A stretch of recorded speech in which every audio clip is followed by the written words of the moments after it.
Hello, hello, hello, and welcome to another episode of After the Whistle. This the first show of March. Yeah, March. We gonna get right into it. There's a lot happening. We're gonna talk about some other stuff that doesn't involve sports too. It involves an R&B singer that everybody knows. We'll get into that later. But Todd's back. He ain't sick no more. Nope. He just hurt his wrist playing basketball. Yeah. I'll be all right. Just get a little ice. We'll be good. Yeah.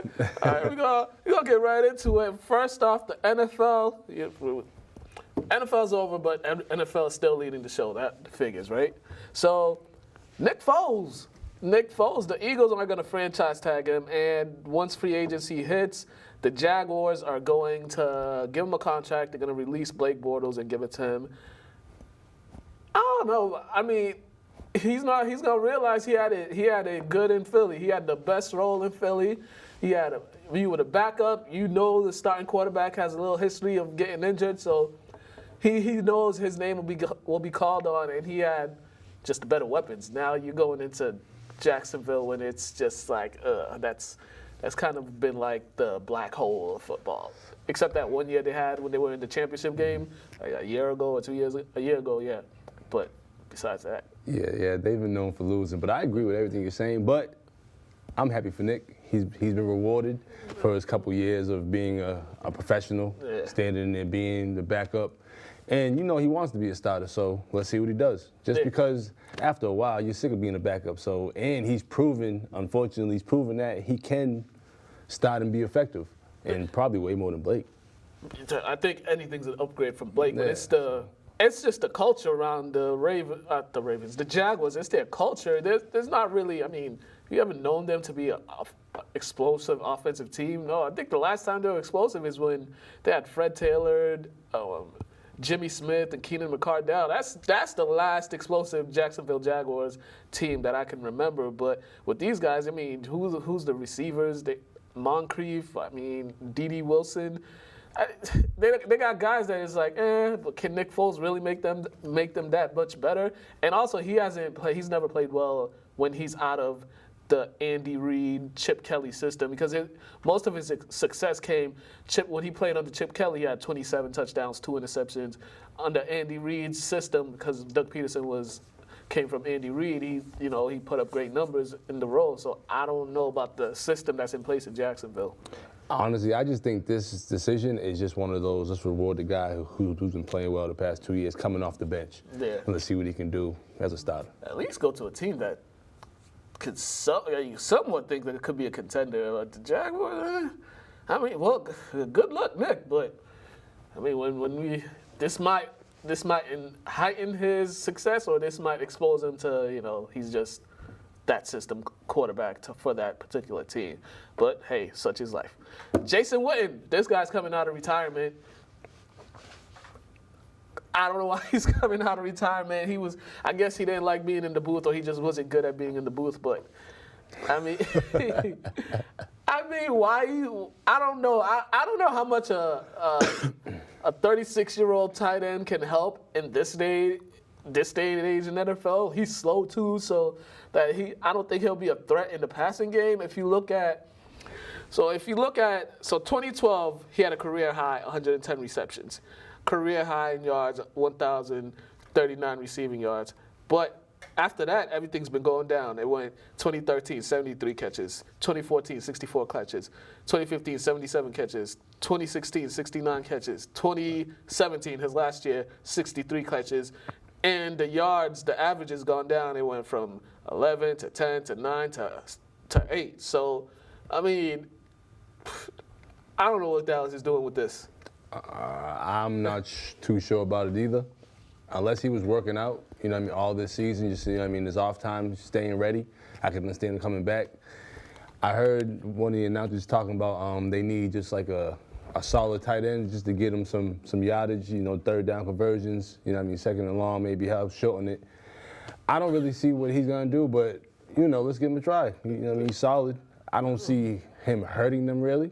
I see them maybe catching a couple passes per game and not doing much, but he probably just wants to be out there. He probably just misses the game. He'll probably catch those short passes, like 3-yard passes, 5-yard passes. That's it. Because I don't know if you expect them to line up out wide and burn you. That's just not going to happen. Or they're probably going to use him in the running game because he is a good blocker, so help out Zeke in the running game. And remember, when we talk about the Cowboys, we usually talk about the three-headed monster. So adding him in here just for him to be efficient and solid throughout the season could help. Yeah. Or also could be a locker room thing. He could be that guy that can keep people together, but I don't know because he's been through the Cowboys when there was a mutiny happening when T.O. was there, so he's seen it all.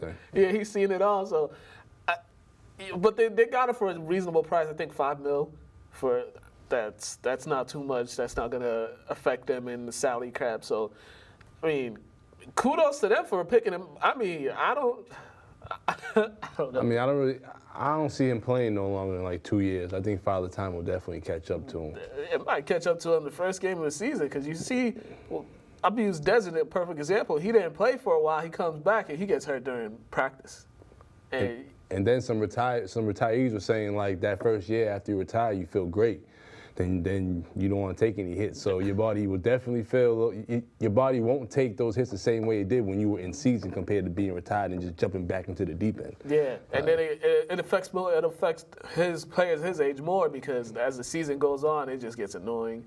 You're taking more hits, then the traveling, then the practices. It's maybe he just loves football. That's why he want to come back. But I mean, you had a perfectly good little gig, even though you weren't good at it. But you still had a perfectly good gig that you sucking somebody to giving you. So I mean, you were living that American dream, fooling somebody to give you something you're not qualified to do. I'm sure you already cashed a couple of them checks. He's all right. I'm waiting. I'm waiting for somebody to overly pay me for something I'm not qualified for. Facts. Just give it to me. I'll find a way. I'll figure it out. Other NFL news: the Ravens are making some moves. They're releasing some key defensive players. Eric Weddle's going to be. I can't even say his name. Eric Weddle, the safety, he's going to be released, and rumors are that Terrell Suggs will be released as well. It was gonna be a cap hit if he stayed there. He was a solid player for that defense. They were the number one ranked defense the past couple years with him. And the Ravens, they're also losing a few players because C.J. Mosley, their middle linebacker, is also a free agent. So unless they're clearing those guys out to make room to re-sign C.J. Mosley, but it's a big blow for them. They just maybe they'll find a replacement in free agencies because there are some safeties out there. No, Eric Weddle was definitely solid. 34 years old though. They probably don't want to take that chance and seeing how he'll turn out 35th and 36th year. We're already talking about Jason Witten. You know what I mean? So, 6-time Pro Bowler. When I first see them released, I'm like, why wouldn't they keep him for one more year? See what they could do with him because I'm sure he's still solid. Yeah. But he'll definitely get another gig somewhere. You know what I mean? Yeah, just because he's young enough to still be effective, especially defensive, and you're not taking as many hits you're giving him. So your body can definitely hold up a lot longer than an offensive player. Yeah, definitely, and all that. For surprisingly, he's never been hurt that much in his career, and when he was in San Diego, he was a key piece to that defense when they were great, and now here he was a key piece as well. But I mean, it's gonna save the Ravens money for salary cap purposes. So this is that time of the year where veterans get released or cut for salary cap purposes, not because of lack of talent there. But hey, that's the NFL for you. It's a dirty game, but it's business as usual. Now the Chiefs, they got to work on their defense. So Justin Houston and D Ford, I believe the Chiefs they're planning on franchising D Ford, and I think they're trying to trade Justin Houston, trying to get some value on him. Justin Houston is one of the franchise's leaders in sacks, so that'll be a big loss. And D Ford, all he has to do is keep his hand behind the line of scrimmage, and they would have been in the Super Bowl. But I mean that. Yeah, when I seen this, I was like, all right, they're probably definitely trying to free up some cap space. I thought personally, and just trying to, I don't really know, like, cause they were solid last season. They combined for 22 sacks. You know what I mean? And then they had 47.5 over the past 3 seasons. So you know what I mean? They weren't bums. And the Chiefs led the league in sacks, I believe, last season. So that you're gonna be losing a key some key pieces to that defense. But if they could get value, if they could trade and get value for Ford or Houston, that'd be great, especially with the upcoming draft if they could move up. But that'll help. Justin Houston, if they release him, he'll finish his career with 78.5 sacks, and that's, I think, top 5 in Chiefs history behind Derek Thomas, Tamba Ali, and I forget the other guy. So he's had a solid career. He's 30 years old, so I think he still has a couple more good years in him. I think he came off an injury this season. And sometimes your time with an organization is just done. You know what I mean? Just up, time for a new beginning. Mm-hmm. And for them to get rid of these two, you definitely think they're going to get some value. Or they're looking at somebody else. Yeah, they're probably looking at some picks in the draft. Yeah. So, because there's a lot of defensive players in this NFL draft, so they might try to, because their defense was kind of their Achilles heel, so they gotta fix that. All right, the Giants. This one's interesting. First, they said they were going to release Landon. They were going to franchise tag Landon Collins. Then they said they're not going to franchise him. So he's not going to be franchise tagged after when time comes. He's going to be a free agent. And this guy's been one of the best safeties in the league since he entered the league back in 2016. He has 8 career interceptions, but his impact is all over the field. He does a lot. He tackles a lot. He gives a lot of tackles for losses, and he's just a good all-around safety. He could cover as well. So he's gonna be a big attraction in free agency. Yeah, I mean, he's 25 years old. He's been Pro Bowler 3 out of 4 years. He's been in the league. Yeah. So why wouldn't you? Sorry, not been in the league, but 3 out of the past 4 seasons. Yeah, I mean. But why wouldn't you? Like, he's only going to get better. Yeah, the Giants are weird. They want to return. They want to. So they've talked about trading Odell.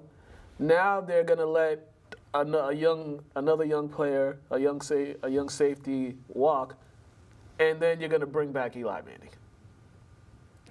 I don't know what's going on. 'Cause my thing is, he's only 25, and he's not even in the prime of his career, and he's a Pro Bowler almost every year. Why wouldn't you keep this? Seems like he's on his way to be a Hall of Famer if he stays on this path. Yeah. So why wouldn't you franchise this man? You already seen what Oakland did a year ago. So I don't understand this decision. It just makes no sense that you're willing to bring back a quarterback that we've seen decline every single year since winning that second Super Bowl. We've just seen Eli Manning go this way. Now you want to trade Odell Beckham, who we think his career is just going this way as long as he stays healthy. One of the best young receivers in the league. Now one of the best young tight end safeties in the league, and you want to. I mean, football's a young man's game, and I don't know why you would retain an older player with diminished skills and try to get rid of the younger players with advanced skills. It don't mix. When I see decisions like this, it makes me feel like there's more behind closed doors, like certain relationships. You know what I mean? And they might feel like they owe Eli something because he's brought 2 championships in. But you paid the man his money. He did his thing. Like, let him move on or. Release him. He's been there since 2004. I mean, you got 2 championships out of him. He's done all he can for the franchise. Like, it's time to go. It's time to move on. And I guarantee you in the draft, when they're in a position to grab a quarterback, they probably won't even grab a quarterback in the draft because that's just the Giants. I think whatever's happening at Madison Square Garden with the Knicks, it's seeping over to the New York Giants because they're just incompetent. That's what it's looking like. They're terrible. We need that. Hey, Giants, holla at us. We can fix y'all. We ain't coming for cheap though. We gotta break the bank. Bring that Brinks truck. All right, the Bucks, they re-signed offensive tackle Donovan Smith. This was, $40 million. You need offensive linemen. If you want to win, you need offensive linemen. And this guy, he sure enough is a good offensive lineman. And they're not too. I think Jameis is coming back. So you have a number one quarterback. So you got to protect the quarterback. So 3 years, $41.5 million. It's not bad. We see NFL franchises are always willing to pay the linemen. There's never an issue with paying the linemen. Because they protect the golden boy. That's the QB of the team. But, being draft second-round pick in 2015, he's solid. 4 seasons, he started every game. Yeah. Why wouldn't you pay him? You know you're gonna show up to work, and he's gonna work. Yeah. So, like certain things is you can't. It's like you can't buy. I want to say people that are reliable. Like. Yeah, definitely. And I mean, he hasn't been any off-field issues. We've seen some of the off-field issues with the Bucs, especially with the quarterback. So this is big for them. Maybe this can help them turn around because they have so much talent, especially on the offensive side. They have so much talent, especially at wide receivers. So they should. They need to get it together. I thought last year was the year for them to take some strides and make the playoffs, but yeah, it just didn't happen. And also the Bucs, they also re-signed their left guard earlier in the season. I think Ali Marpet. They signed him $55 million. So I mean they have the right idea now. It's just a matter of everything coming together, and it starts with the quarterback. So yeah. I'm not sure about the quarterback. Yeah, you can have all the pieces in the world, but if they're not working together, it's pointless. Yeah. Because they definitely have to figure out who to lead that team at the quarterback position. Because you can't be playing 2 quarterbacks, especially when neither one of them are really that effective for long periods of the season. And you know, both of them are always. They'll throw some touchdowns, but they'll throw some touchdowns to the other team. So that's one thing about those quarterbacks. So it's a good job for the Bucs. Now they just need to get it together, Bucs. Y'all, this signing don't mean nothing if y'all don't make the playoffs or drastically improve from last year. All right, back to the Kansas City Chiefs. They are working on a deal with Tyreek Hill to make him one of the highest paid players in the league. He's still on his rookie contract, so he's set to make about $2 million this season because this is his last year. And you know, some of the other wide receivers that we've seen get paid, we might be looking at the 90 mil and above range for him, like the Odell Beckham deal, because Odell got the 5-year 90 mil with 65 mil guaranteed. So we might be looking at that. I don't see a problem with it. That man's been balling. He's definitely a crucial part of their offense. 29 touchdowns in 3 seasons, and he's dual. You know what I mean? He's a dual offensive threat. Yeah. Runs and catches. That's hot. And returns. And returns too, and also returns. So it's like, and he's a Pro Bowler, 2-time All-Pro. You got to pay that man. You got to pay. And with him coming into the league, there was rightfully so, there were concerns about him because the beating up the pregnant girlfriend, the whole domestic violence thing. But we haven't heard much from him off the field since entering the league. Maybe he's cleaned up his act, or maybe. But we haven't heard nothing negative about him off the field. So I think if the Chiefs are comfortable enough to give him that contract and they've done all their research and did everything they possibly can, it's well deserved. I mean, like I said, you said we haven't heard much of him in headlines when it comes to domestic violence or getting into any trouble, and he's been doing nothing but being productive on the field. So you should pay him because. He's showing his worth. Yeah, he's showing. So, I mean, it's got to clean up his act. Because if it was still, that college thing, coming into the league, that was like a bad way to come into the league. If you have that hanging over your shoulder, or just that whole situation was terrible. But we'll see. And with the Chiefs, you think the Chiefs are going to sign Le'Veon Bell? You think? I don't see why not. I mean, they need a running back. I don't see why not. I mean, if they sign him, that'll make him probably a much tougher to beat, but we'll see what happens. All right, the NFL Combine happened. So some of the stuff that happened. So there was a DN that ran about 4.4, 200 and I think he was 280. He wasn't the 300-pound from Alabama. Nah. I think he ran. No, I think that guy ran high 4s. Yeah, you're right. But this guy, the DN, he was like 280 or something. And he ran a 4.4. He ran better than. I think he did better than a lot of skill players, positions. That's like a wild animal, bro. Yeah. It's like a rhino or something legit. Yeah, I don't know what you're gonna do with that coming into the league. You know, coming off the edge like that, 4.4, and he could chase down players. So. That's like a horror movie behind you.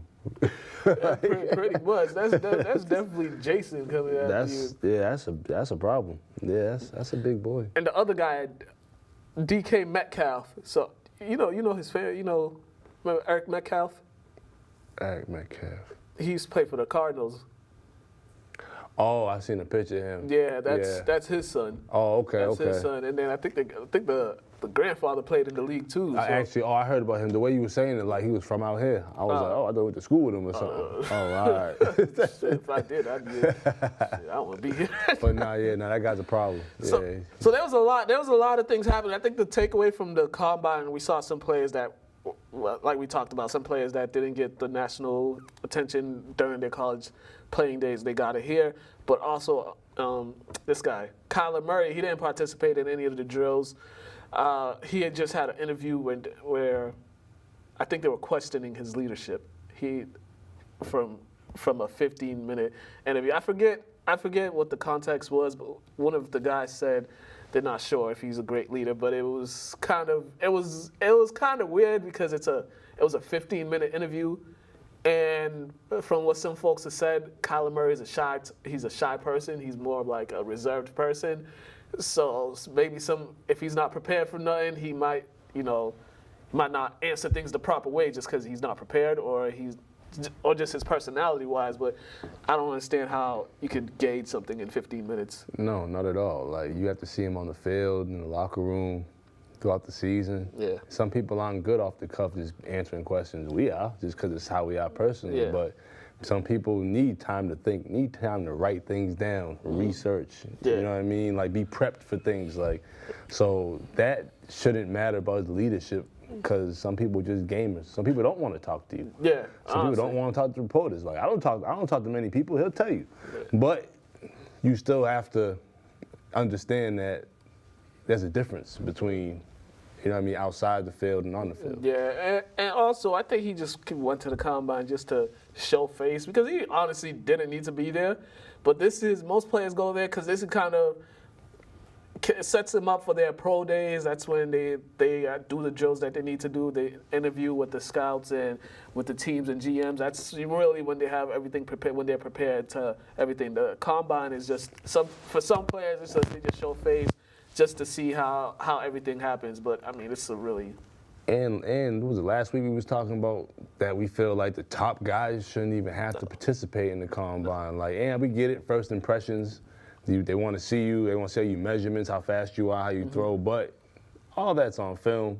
All that's in the winning percentages with your team, especially if you're a high-profile guy. So leave that man Kyle alone. He's a baseball player. Like, a lot of baseball players really aren't that super intense. Like, they're kind of chill, laid-back guys anyways, from my experiences with baseball players, going to school with them and things like that. So, that's baseball in general, because just the back. sport. You see how the sport is, because they're in the outfield. It's just a chill. It's not real intense. It's not like basketball or hockey. Like, you kind of hanging out half the time, and then it's a slow game. Unless you're a pitcher. Yeah. I think the pitcher and probably the catcher. Those probably because those two got a relationship, but that's about it. So I mean, I think Kyler Murray, but I think he'll be the number 1 pick.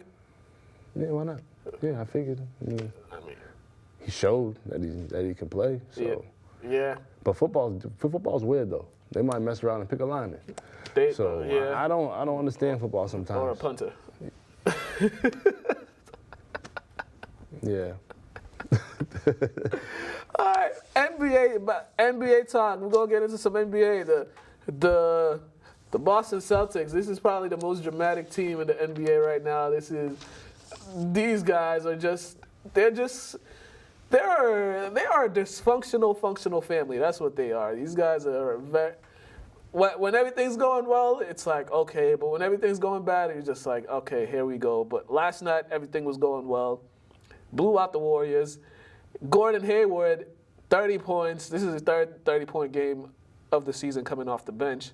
And he looked comfortable. He actually looked confident in his game. He looked confident in just being out there moving, because he was moving around, coming off screens, getting up, banging, and so he looked like he's finally gotten over the hump, and now he's not worried about that foot injury anymore. Well, this is the game that I'm glad he did come out there and prove, and show and prove and produce, because, you know, they've been iffy about him all season just because he's had a hard time coming back and being the Gordon Hayward that we all know. But, like, you playing as the Golden State Warriors, man. You should be up for this game. You should be, I want to say, focused and trying to play the best you can, especially when they've been giving you a hard time. But the benefit to that as well, like the Golden State Warriors, they kind of shot bad, man, from three. Like, they was like 8 for 35, 22%. So it's like you ain't gonna win many games if you're them shooting that bad. Plus missing Clay. Yeah, and also DeMarcus Cousins, they had him out there trying to guard guys he had no business guarding, because they at one point they put him on Hayward, or they put him on Tatum, or they put him on Brown, and it's like that's not going to happen because he's too big. He can't move with those guys. So the Celtics definitely played well. They had about everybody. The ball was moving too.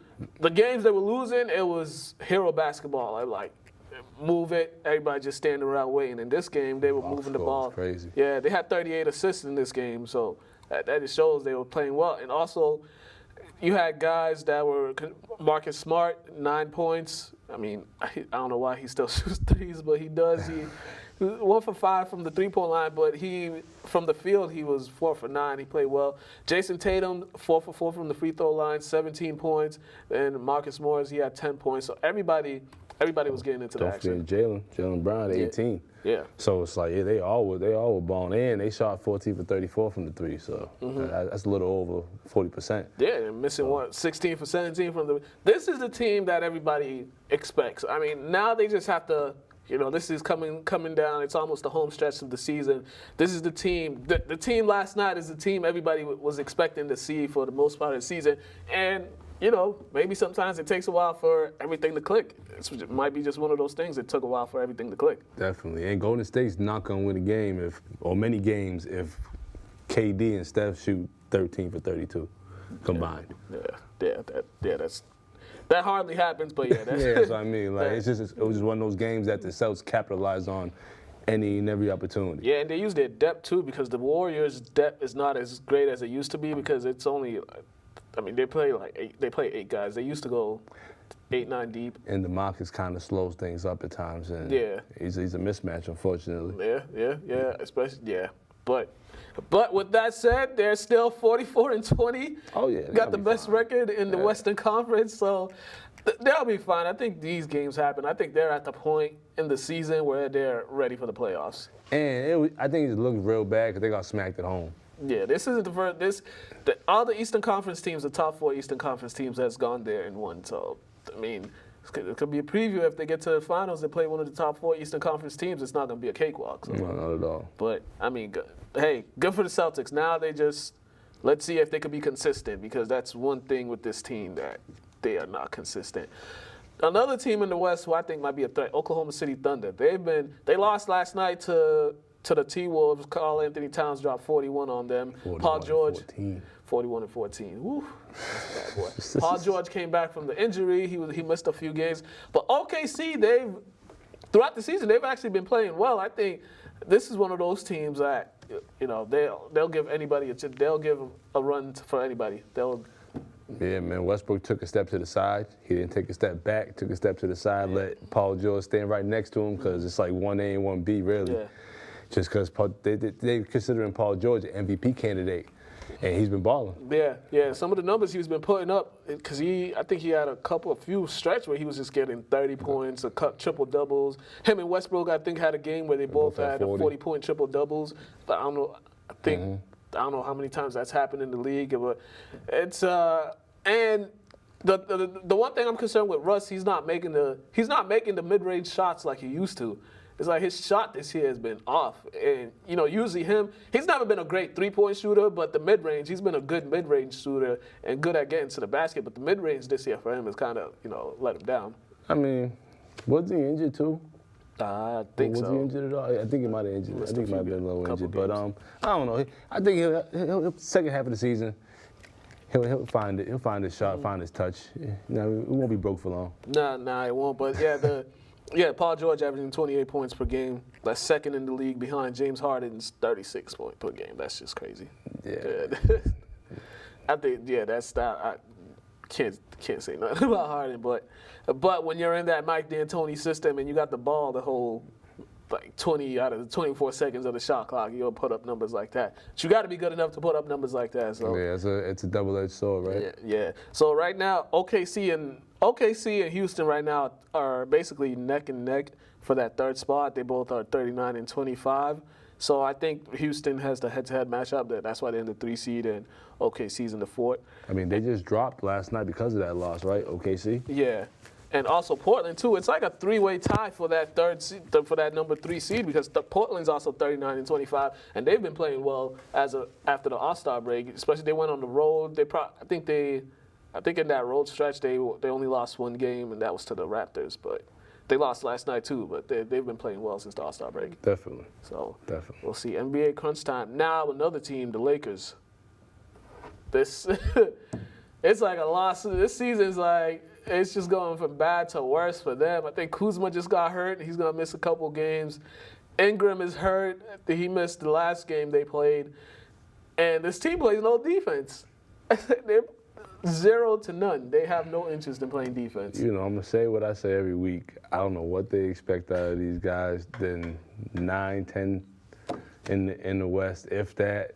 Like, I don't think LeBron really understood what he was getting himself into just because the other teams he played for. He just had, I probably want to say, like, just not better players, but better overall professionals as well. Like, they understand circumstance, and you might get traded, you might not, you might have situations happen, but you got to get over it and play and still be productive and try to win. Yeah. And it's like the age gap with that team is so drastic. Yeah. They're so young compared to LeBron and Rondo, and it seems like some don't really want to hear LeBron. You know what I mean? Probably. Just because of so much. They cover LeBron so much, they kind of pick him apart. So it's like, you know, his pros, I want to say his positive, his negatives, you know what I mean? So remember when KD said playing with LeBron is toxic because of the environment, and people thought he was crazy, but this is exactly what he was talking about, playing with LeBron, everything that comes with it. It might not even be LeBron personally, it's not, you know what I mean? It might just is everything else. You know what I mean? You're always under a microscope, and you can't just be a regular pro in the NBA. When you're LeBron, you're part of LeBron's squad. You're a mogul at this point, so, I mean, he's been paying the NBA bills for, like, since 06. And reality's reality's setting in, like, the Lakers are the Lakers right now. They don't have, like, another go-to guy that could help them get to the playoffs immediately. This was a terribly put together team. Terribly put together team because they had, we all know if you're going to have LeBron James on your team, you need to have 3 or 4 shooters on the team. There's nobody on this team that LeBron could drive and kick out to, and they could hit an open shot. And he's played with role players that were content with their roles. Real professionals. Yeah. You know what I mean? These guys are still young, trying to find themselves. Some are going to be all-stars in the future. You know what I mean? So it's like... Yeah, and who would have thought the Lonzo Ball injury would be one of the major factors in the season? The LeBron injury earlier on Christmas, because they were playing well. They were in number 4th spot in the Western Conference, and then when LeBron got injured, everything went downhill. Then he got back. They won a few games, and then Lonzo gets injured, and it was, everything's just, it's just a tough time for the Lakers. But I mean, they need more vets on that team. I ain't complaining. Screw them. I don't care about the Lakers. I love their misery. Lastly, Markelle Fultz, he's not gonna play this season. They're shutting him down, and this is just another sad thing for this guy and his career. His career is.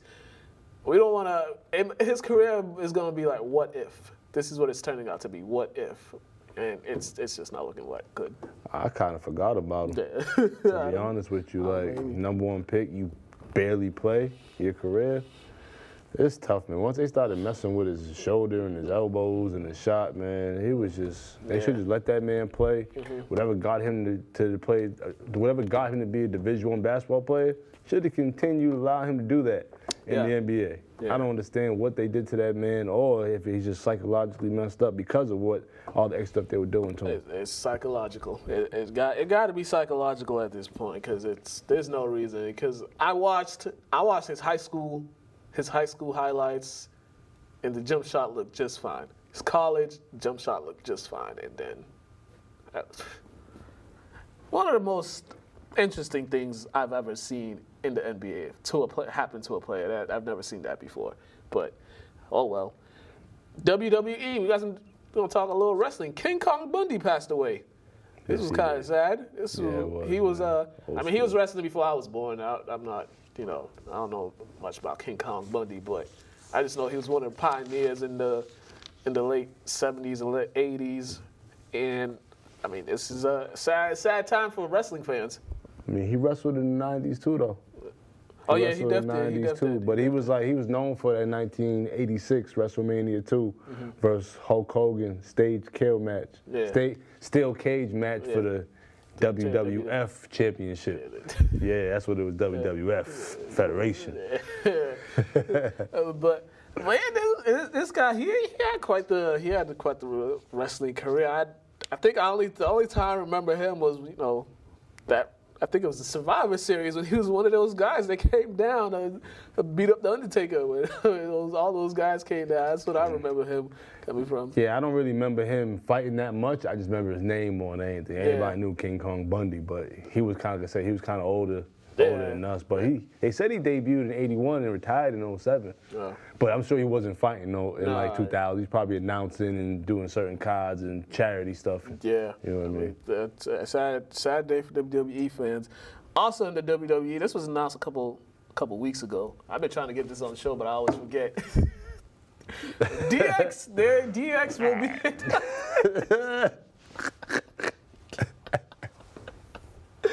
DX is going to be inducted into the WWE Hall of Fame this year during the ceremony during WrestleMania. What the heck number to WrestleMania is it? I don't know. What WrestleMania is it this year? Don't even matter. It's just DX out there. Yeah, they're going to be out there. So DX there. DX got a lot of kids suspended in school. They did. They got a lot of us suspended in school. We was all in there.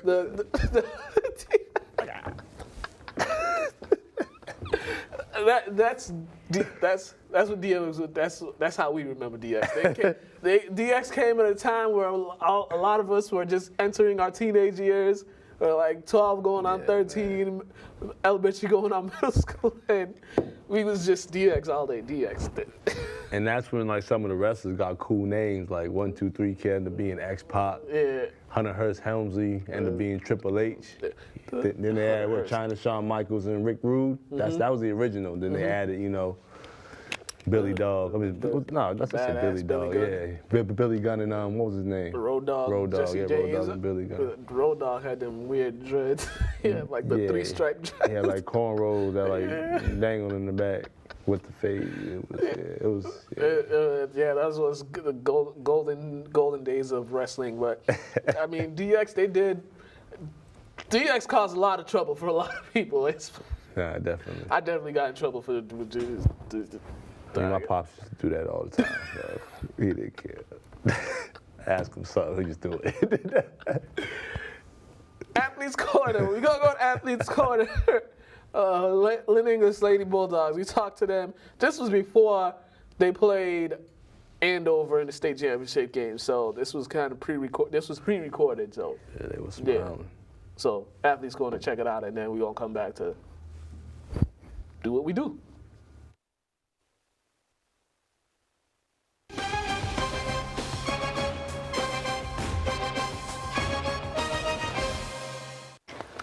Hello and welcome to another edition of Athletes Corners. I got some super energetic Lynn English Lady Bulldogs here. They're excited.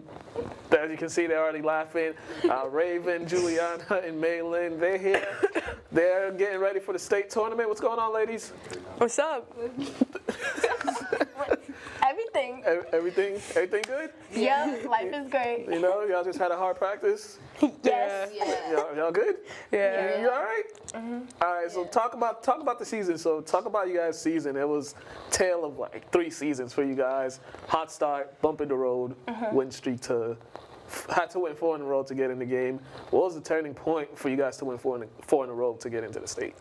I would say Coach Mack pointed out this thing to us that like we're playing 5-on-7, and that kind of like woke us up. Like if we're playing 5-on-7, we got to go out there and give it our hardest. I think the Danvers game opened it up a lot for us. That game like switched it all. Like we were very emotional after the game because like we just lost, and now we had to do the 4 in a row games. So I don't know. We hit those bumps, but we didn't let go of them. How you guys could have gave up? It could have. You guys could have just been like, forget it. And what was the drive? What made you guys decide? We're gonna, despite the adversity, we're just gonna keep playing hard and leave it out on the floor because you don't want to end the season and just not giving your full effort. Well, we wanted it.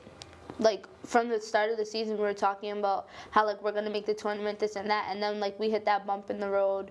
We were losing games, like, 7 games straight. And we were like, our coach was like, your backs are against the wall. Like, do you want it? You have to leave it all out there. You can't hold anything back. And how are you guys able just to, find that edge? To get that edge to get those wins.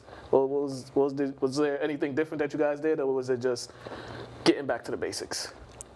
It was different. We had more energy and more chemistry together to push through to make it to the tournament. Yeah. So now, one big thing that you guys did this season, you guys ended your losing streak against Classical. You guys. It was a really hard-fought game. Came down to basically the last seconds of the game.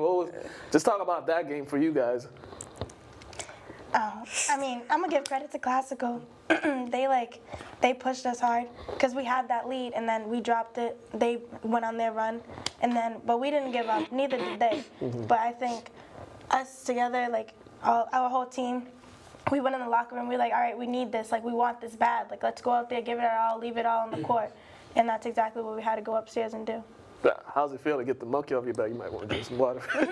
How does it feel to get the monkey off you guys' back? Just getting that, just beating them finally. It was good.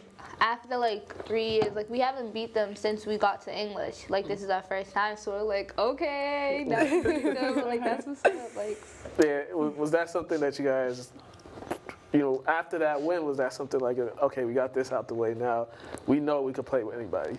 Yeah. yeah. So now you guys are getting ready for the state tournament.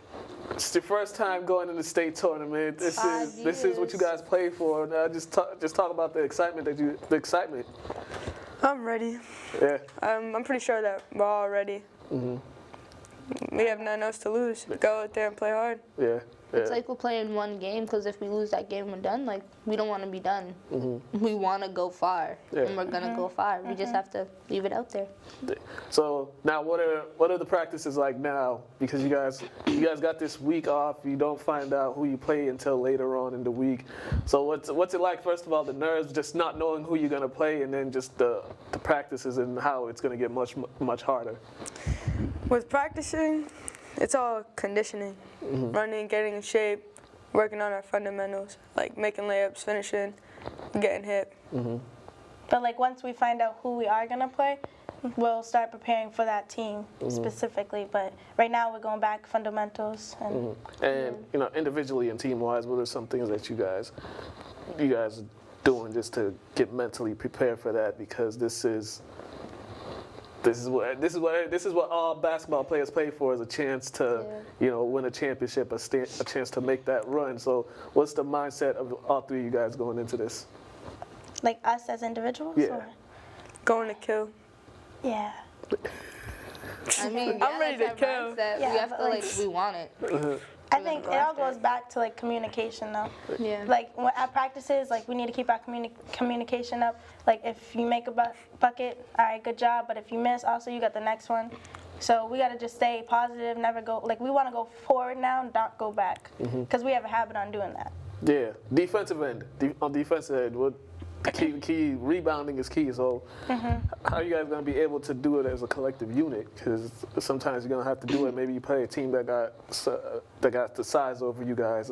So how is that going to affect you guys? Just box. We just got to box out. Be more aggressive, have communication. Like you got the ball, scream mine. Yeah. You got to respect your opponent, but don't fear them. And you guys just talk about the overall season for you guys. Just as you guys take a step back, you guys have this break. Just looking back at the entire season, what's some things that stood out? Go down the line. during our season. Like, we were 6-2 for like the first time like ever. We were 6-2, and like, cause usually like the past 3 years we only won like 6 games. We were like, wow, like we can really like be like one of the best teams in our leagues. Like we can do this. I think there was a lot of growth in our program.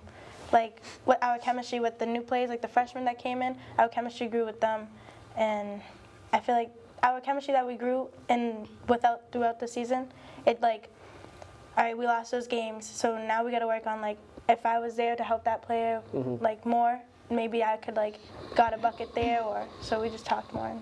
Yeah, definitely. And talk about your growth now that you guys pretty much the fourth quarter's season before, you guys would have big leads, and then it'll dwindle away. You didn't close out the games. You guys did a better job of closing out this season, especially in those last 4 games. You guys did a great job of closing out, especially hitting the free throws at the end. How much growth did you guys have? How much growing up did you guys have to do? Just on the fly. A lot of growth. Like off season, we had to do a lot. Yeah. Cause we know we wanted to get far, so we're like, we have to finish. Like, we'll have a lead, but we won't keep it. So now we're like, we have to keep it. We have to finish. Yeah. Now, here comes the fun part. You guys got a fundraiser coming up, I believe, right? Yes, we do. Talk about that one. Okay. Tonight we got a fundraiser at Tony's Pub in Lynn, obviously. And it's 5 to 9. Come out, support your lady dogs and your boy dogs. It's going to be a good time, though, because we're going to be there, so. There's going to be raffles. It's going to be. Yeah.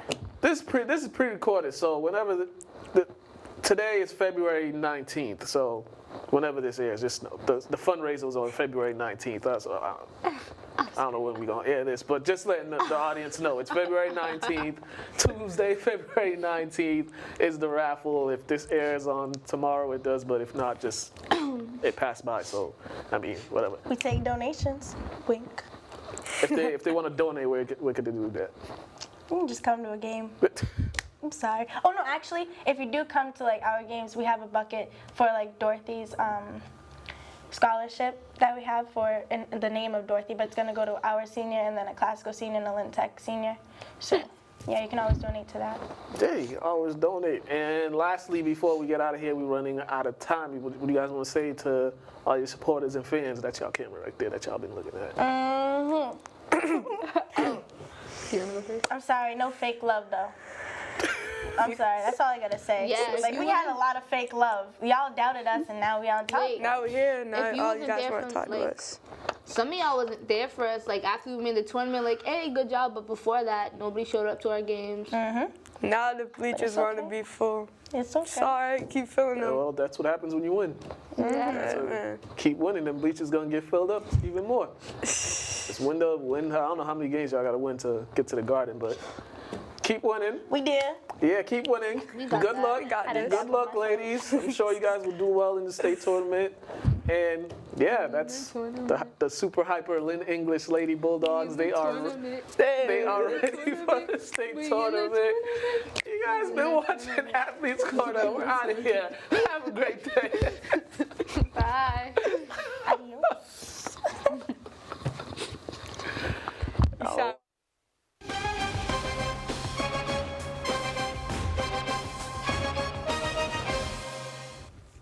All right, and we are back. We're gonna talk some. All right, we're gonna run through these last segments quickly. John Jones was whooping behinds on Saturday, and Tyron Woodley got his behind whooped. So it was a tale of 2 fights. Yep. So John Jones, I think he might be the best UFC fighter in the history of UFC. Definitely defending his title. He's whooping everybody. Yeah. Every time I look at his record, I'm like, who in the world beat him? Because he has that one loss. But it might have been when he first started off. Was it actually a loss or like a technical, you know what I mean? Or like a disqualification or something? I don't remember, but I gotta do some research on that to see. I don't think he just straight lost. He might have been submitted. I don't know. We should have researched it. DQ. Oh, see? The voice, the magical voice just told us it was DQ. So, I mean, okay, whatever. Tyron Woodley, he in this one, he didn't have it. He didn't have it.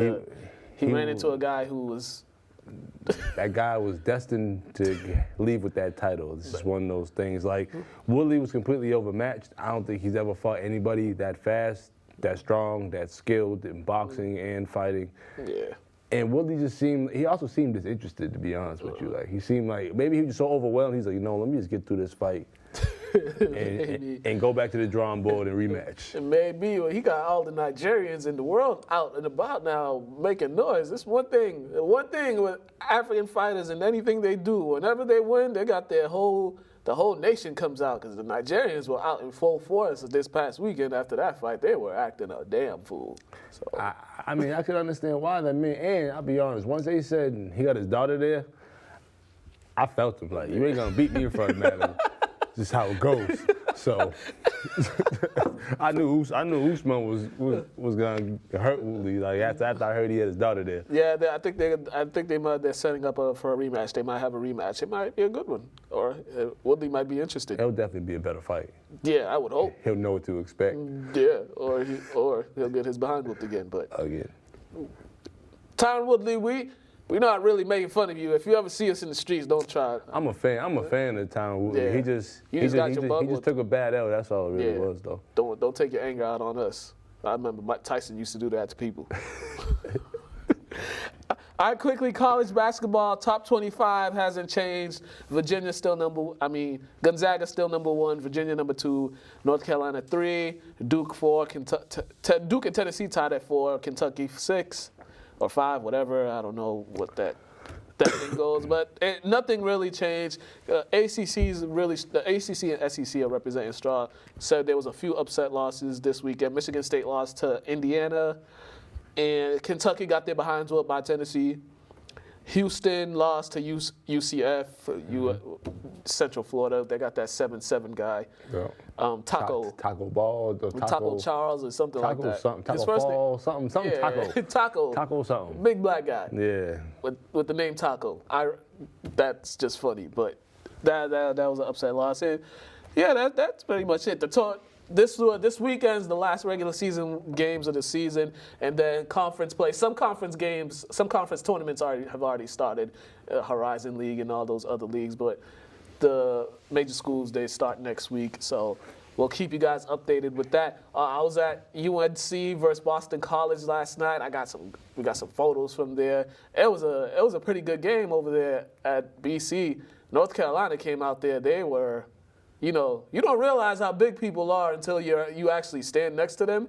Because I stood next to Luke May. I'm like, damn, that is how 6'9" looks. I'm usually a midget on the court, so I totally understand your pain, brother. Yeah, Cam Johnson, they list him at 6'9". That guy's got to be 6'10", 6'11". It was a good game. Well, it wasn't a good game for BC, but they couldn't keep North Carolina off the boards. Luke May had about 20 rebounds. Cam Johnson was making every single three. I have the stat sheet right here somewhere. I have it somewhere over here. Yeah, North Carolina, they were 6 of 13 they hit 6 of 13 3-pointers to start the half. BC started off strong, and then they just faded away. Kai Bowman, his first 18 points were all threes. But then they just had no answer for BC on the inside. Yeah, that's what it looked like. UNC was just too long for BC, and the lead was just too. Yeah, it was too much. And plus, steep. you're playing a team that got a potential 3 NBA players on that team. Potential, they going. Yeah, they going. I mean, we know Kobe White. He's an NBA player. Cam Johnson, you just 6'10", can shoot it. I mean, you can't. There's nothing you could do about that. Reminds me of Jackson.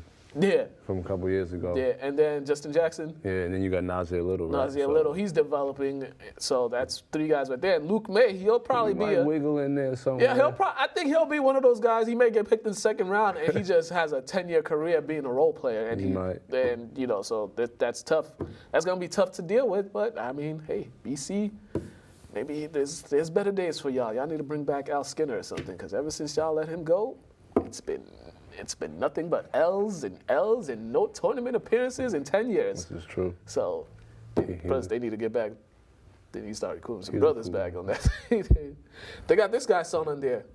Chris Herron. Yep, Chris So Herron. I saw he got some shots in there. Yeah, he's all right. He got some handles. He was a high. I mean, he was a high ranked player though. Yeah. Like, he wasn't no unheard of. Yeah. Like, he got walked game. on too though. That's Yeah, what, but he got game. Yeah, I think They gave him the scholarship though. Right? yeah, I mean, Chris Herron's son, you can get the scholarship at some point, but I think he just wanted to prove that he Yeah. belonged there, and I think they were heavily recruiting him compared Yeah. to some other schools that he turned down. Yeah, he looked like as he plays more in the college system, he'll get better because he can shoot that thing. Yeah, he he shoot can. it. I think that's it. I think we've. Oh yeah, I mean, R. Kelly quickly. That interview.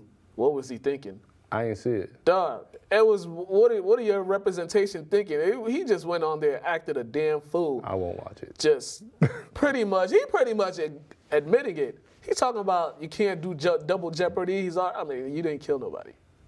This isn't one of those things. You're still doing what you did, and you didn't learn from that. He's And a there's sicko. tape, and there's parents complaining. Like, bruh, get it together. What? He's sick, man. He's sick. He needs some help. Yeah. You watch that so interview, bad. you'd be like, Oh, yeah, dog, we got you're one guilty. shout out though. Yeah. Shout out young Marcos Echeverria reaching the Sweet 16 with Nichols College. I think he's the all-time leading scorer in the conference. Yeah. That I also played in with Endicott. So Yeah. man, keep killing and good luck to you and everybody else out there in the playoffs. St. Mary's plays tonight, I think at Wakefield. I think they're playing Drake 8 or something like that, 7 p.m. Lynn English boys, they're playing at Andover. They're playing Andover tonight at St. John's Prep. Make sure you go check them out. Kip Academy too. They're playing there. So we got 3 teams that are getting closer to the Garden. Make sure y'all go check them out and support them. And then hockey, the Lynn hockey teams, the Lynn Jets, they're doing their thing. So we out of here. The lights are bright. We gotta go. That's my side. We gotta go. See you guys when we see you guys. Damn, these lights are bright.